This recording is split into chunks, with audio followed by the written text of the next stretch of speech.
One fateful spring day in 1903, little Andy Oiler practiced his swing and tried not to listen to the heckling fans of the opposing team, the St. Paul Saints. Hey, Shorty, I bet you can't even hit it past the pitcher's mound. Yeah, my grandmother can hit it farther than you. Andy wondered if maybe, just maybe, they were right. After all, he was the shortest player on his team, the Minneapolis Millers, and in the whole league. Even worse, he just couldn't seem to get a hit, no matter how hard he tried. As a cold drizzle began to fall from the gray sky, little Andy Oiler thought, maybe it's time for me to quit.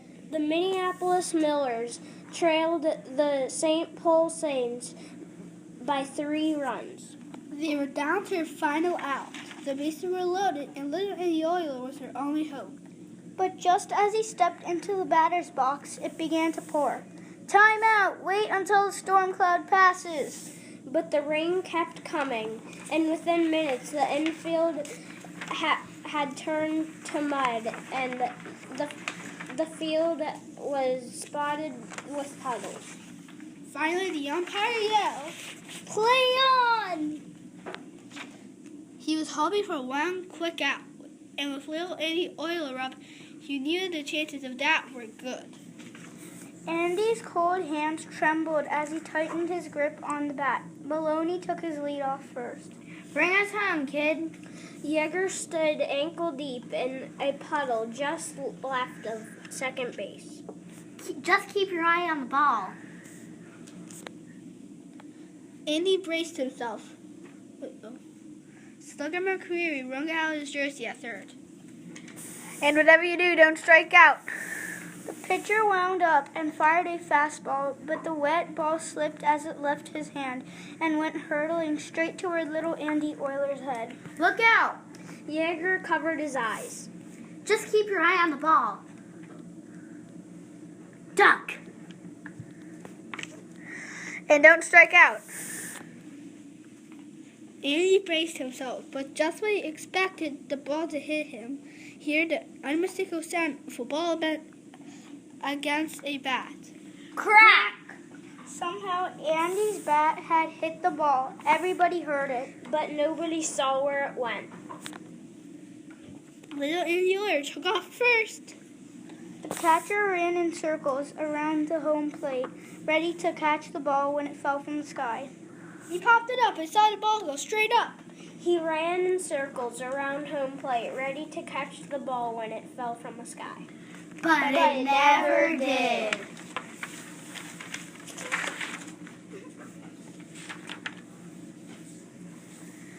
I think it's in the puddle. I saw it land right here. The catcher splashed and splashed, but still the ball was nowhere to be found. Meanwhile, Slugger McCreary strutted across home plate. The score was 3-1. Oiler stole the ball. Check his pockets. Andy raced toward second, but the second baseman stood in his way. Come here, you little thief. The second baseman dove, but Andy jerked right over him. He rounded second and headed for third as Yeager slid safely home. The score was 3-2. The pitcher screamed at the catcher, "What'd you do with the ball?" "I didn't do anything. It just disappeared." As they were arguing, Maloney slid between them and crossed home plate. The score was tied. Andy tagged third and headed for home, but the muddy second baseman was hot on his trail. I'm gonna get you. With every step, the second baseman drew closer and closer.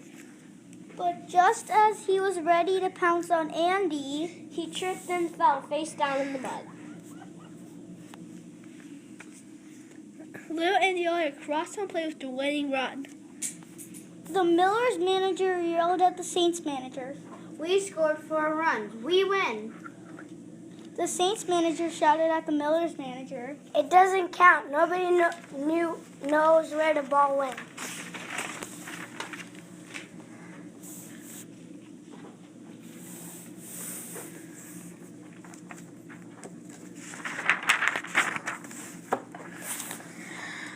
I tripped on a rock and I twisted my ankle. The umpire scratched his head. There weren't any rocks when they raked the field this morning. Oh yeah? Then what's this? The umpire grabbed the ball for the second baseman's hand. Fair ball, the Millers win. The Millers jumped for joy, The fans rushed the field. and everyone crowded around little Andy Euler, the big hero of Minneapolis. Even though his home run traveled only a few feet in front of his home plate, it seemed to break Andy Euler out of his big stump. He had 3 hits the next day, and by the end of the season, he was one of the Minneapolis Millers' best players. The St. Paul Saints fans kept making fun of Andy for being short, but it didn't bother him one bit. He knew that he didn't have to hit the ball far over the fence to help his team. He just had to play hard and have fun. And what Andy Euler did. Even on days he couldn't seem to get a hit, no matter how hard he tried. Andy loved playing for the Millers, and the fans at Nicollet Park loved watching him play. Andy Euler never did hit another home run, but while other records have come and gone, no other player has come close to doing what he did on that Monday day back in 1903 when the shortest player in the league became a hero by hitting the shortest home run in baseball history.